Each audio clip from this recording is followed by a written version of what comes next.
چی را ساختین و دا بگوین؟ خب ما یک دیتابیس را ترتیب کردیم در برنامه اکسل که میتونه کنترل کننده بخشای اداری و مالی مکاتب خصوصی باشه. در قسمت فرض مثال ما یک فیس را درج بکنم 12 صدقانی به طور مثال. وقتی انتر بکنیم به طور اتومات این 12 صدقانی در قسمت جمع میشه. اگر ما یک استاد داشته باشیم که ماهانه 8000 افغانی این ماش دریافت بکنه، در قسمت ما 8000 افغانی رو برش درج میکنم انتر و فعلا دوباره آپشن داریم معلومات عمومی یعنی شاگردان. در قسمت کلیک کردین فعلا ببینیم مجموع اساتید ما یک استاد شد چون یک نام نویس کردیم و همچنان مجموع ماش هم 8000 افغانی است که در قسمت درج کردیم. این سیستم شما برای معرف حکومت شریک ساختید؟ خب به تازگی را من چند روز قبل به اداره مکتب ما معرفی کردم و اونا هم بسیار مرا تشویق کردن و وعده دادن که انشاءالله در روزهای آینده ایره با حوزه تعلیمی و همچنان معرف شریک می سازن و بخشای مختلف.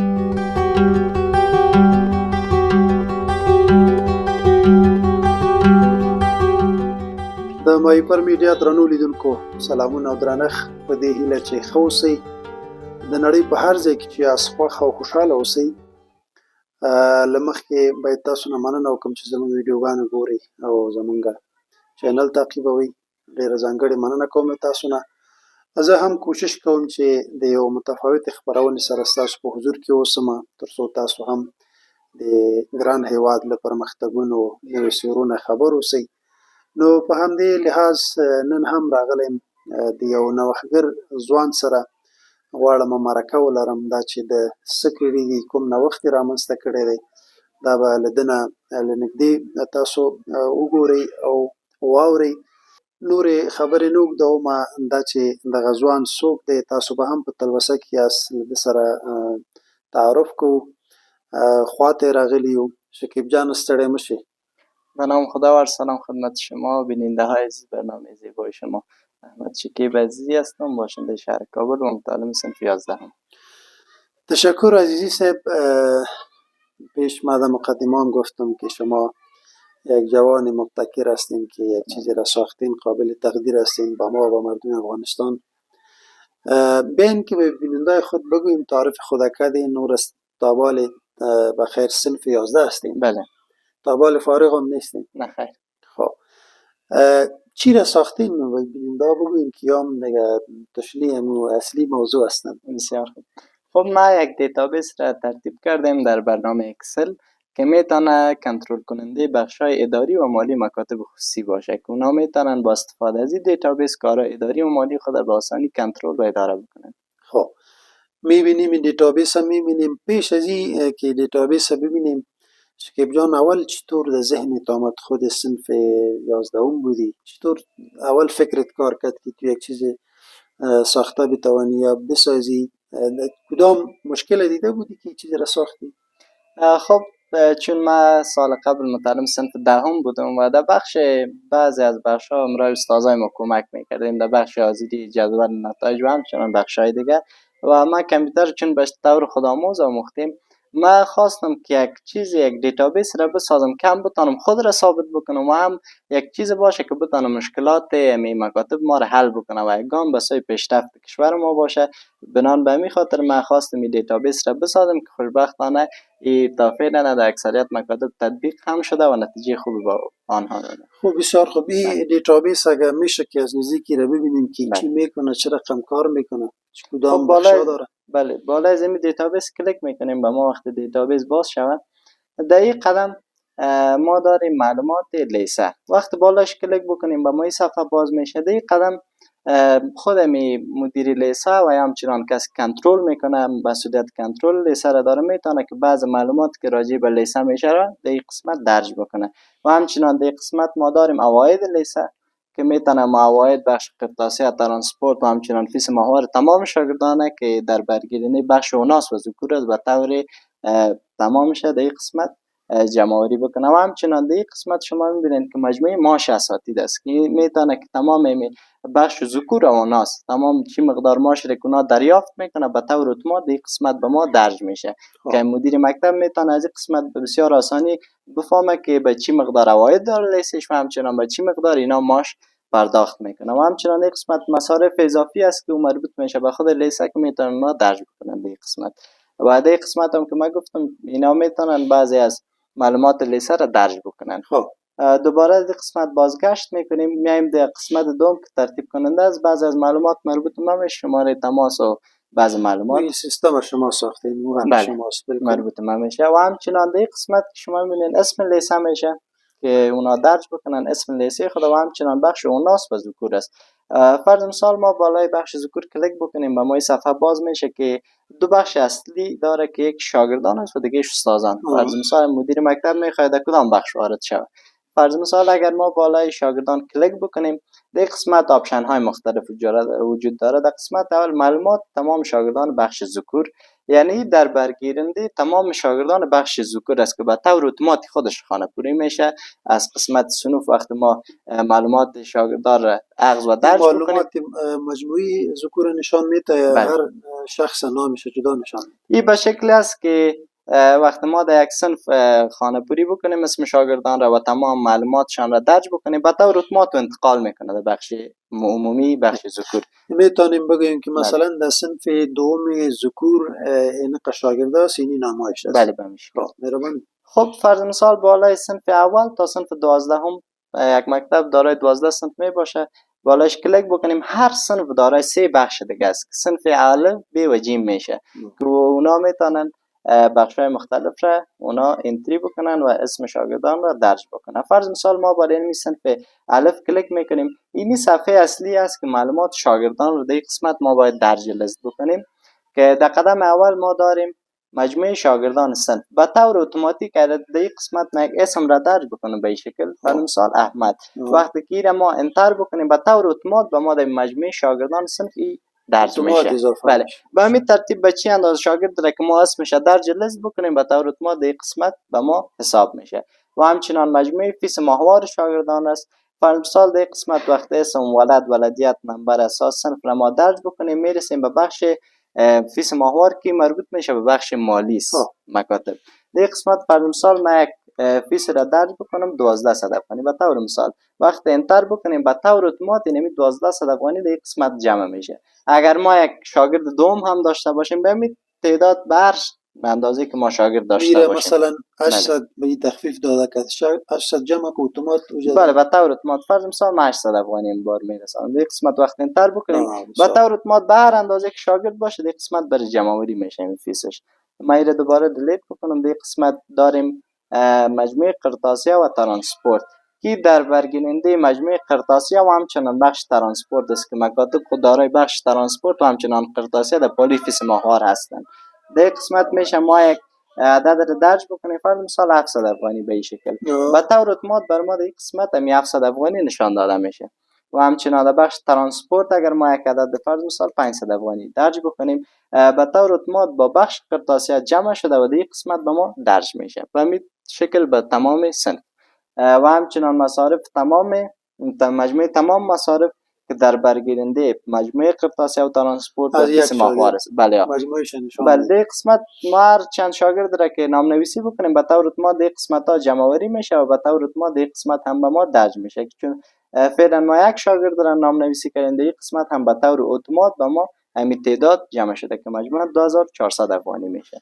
بسیار خوبی بسیار سهولت آور است به خاطر مکاتب شخصی. شما به شخصی اشاره میکنین در مکاتب دولتی قابل تطبیق نمیشه به خاطر که اونجا فیس چیزا نیست دیگه. در مکاتب دولتی چون اونا فقط بخش اداری دارن، اونا بخش مالی ندارن که کنترل بکنن. ان شاء الله در سالهای آینده ما کوشش میکنم که یک دیتابیس را طراحی بکنم که در برگیرنده معلومات اداری مکاتب دولتی باشه. چون مکاتب دولتی دارای بخش مالی نیستن کنترل بکنن. ان شاء الله در سالهای آینده ما کوشش میکنم که یک دیتابیس را طراحی بکنم که در برگیرنده معلومات اداری مکاتب دولتی باشه. چون مکاتب دولتی دارای بخش مالی نیستن. خب این معلومات وقتی ما درج کردیم در قسمت هم ما می شاگرد فرض مثال در کدام ما داخله کرده یا شامل مکتب ما شده در قسمت درج میشه و همچنان یک بخش ملاحظات داریم. خب از این قسمت هم ما یک آپشن داریم به نام معلومات عمومی. چی از این قسمت ما کلیک بکنیم و وارد صفحه معلومات عمومی بشیم و یا هم در قسمت ما یک آپشن داریم وقتی بالاش کلیک کنیم اینمی صفحه ما باز میشه. در قسمت در عنوانش هم هست معلومات عمومی شاگردان بخش ذکور.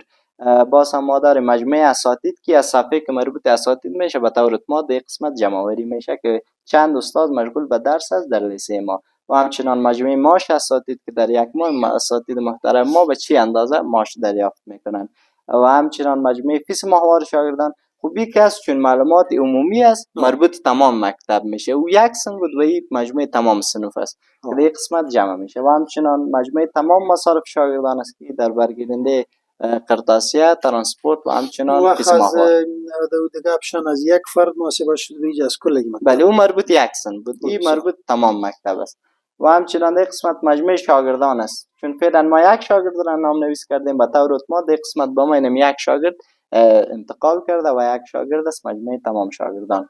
خب در قسمت هم ما چون از اون قسمت صنف اول فقط احمد را نام نویس کردیم به طور اتومات اینمی احمد در قسمت به ما انتقال کرده اسم پدر هم به می شکل انتقال میکنه ولدیت نمبر اساس تمام معلومات که در قسمت درج میشه به طور اتومات در قسمت هم به ما انتقال میکنه یعنی دیگه به ما لازم نیست که در بخش عمومی آمده جدا نام نویس بکنیم و در صنف جداگانه به طور اتومات از اینجا انتقال احمد نوشته کردیم در مجموعه اساتید اضافه نشد.